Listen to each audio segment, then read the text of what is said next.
Hello. So today we're talking about IQMS 2021, and as you know, the IQMS process has been streamlined in the same way that it applies in 2020. So in this video, I'm going to run through who's involved in the process, what you must do, and how you can keep the IQMS streamlined process tight so that you can manage the process effectively and efficiently, and you'll be happy as a school, and of course the system will be happy as well. So let me just quickly introduce myself. I'm Sharon Lewin. This is the School Corridor channel, and on this channel we talk about everything school and education. So I cover issues around leadership, management, governance, personal development, professional development, and the advancement of your career. So if you like what you're hearing today, then why not subscribe on the School Corridor channel, and then you will always get a notification about future videos. And of course you can check out the videos that are currently on the YouTube channel. So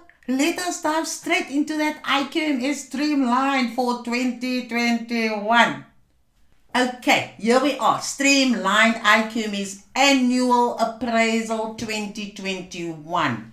And you will see on this slide here that I'm talking about the individuals and structures. So who is involved?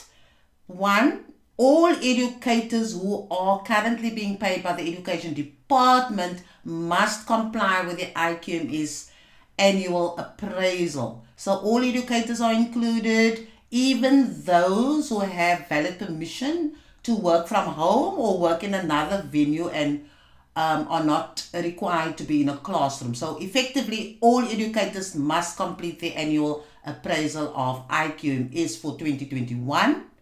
Then, who else is involved? You have the Development Support Group, which we know as the DSG. So you'll see that your DSG for post-level 1 will have a peer, that is a post-level 1 educator, plus the department head. So the three of them will form the DSG.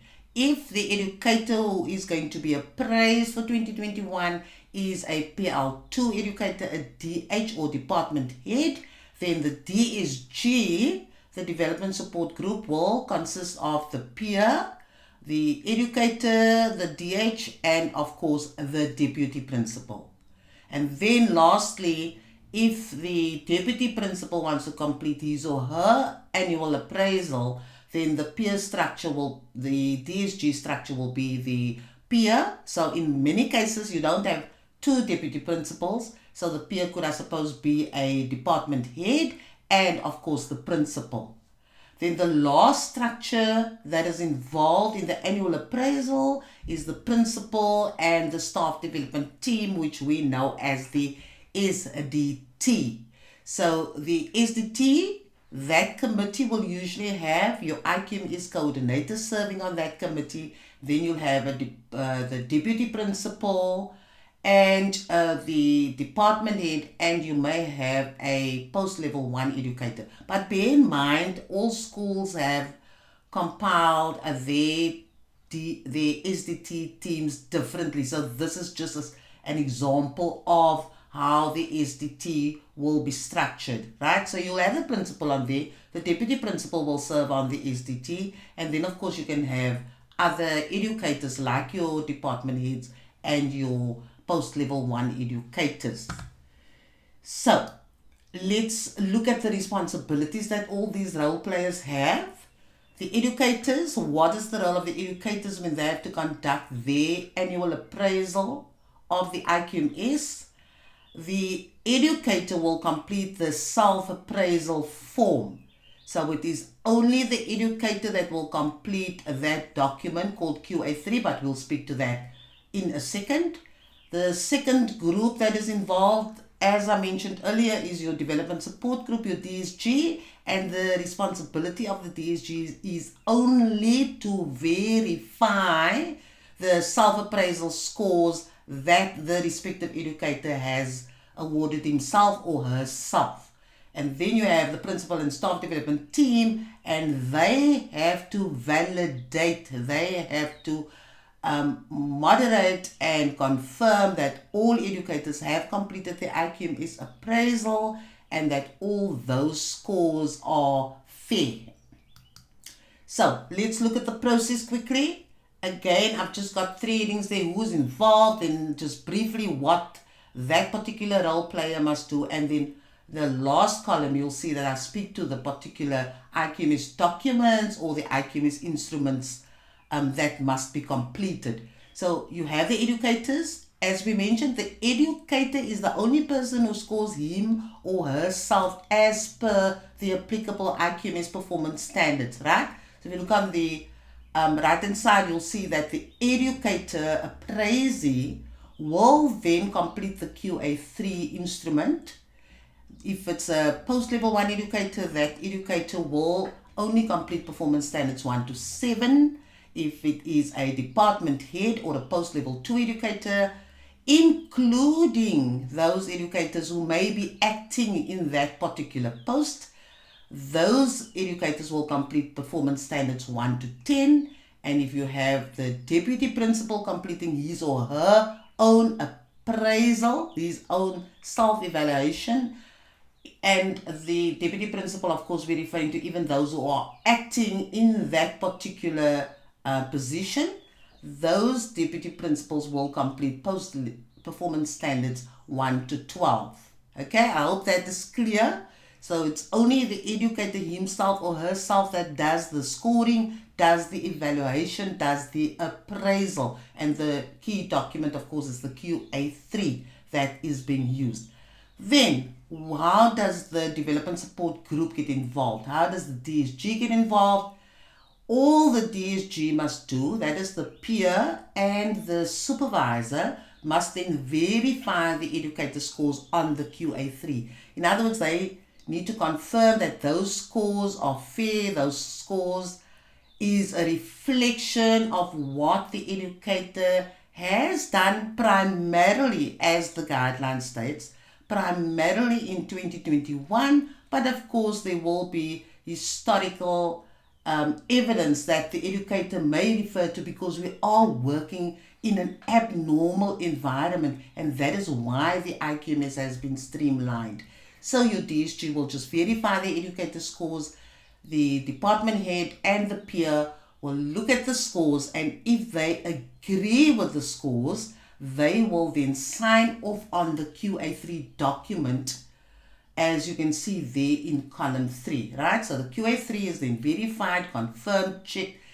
Is it a good and accurate reflection of the respective educator's performance? And then if they are in agreement, they will then date and sign the QA3.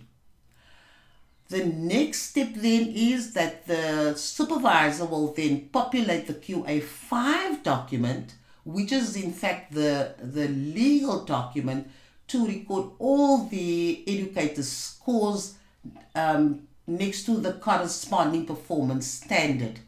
And all DSG members will sign. I'm speaking under direction because I don't have the actual form in front of me, but whoever must sign on that form must sign and date the QA5, because that is the legal document, right? The QA3 is basically like your source document where you put all the information. Once you agree as a DSG that those scores are a reflection, accurate reflection of the educator's performance, given the context that you are currently operating in, everybody will then date and sign the QA3, and then of course sign the QA5 as well. Now we're ready to move on to the last set of role players, and that is the principal and the SDT.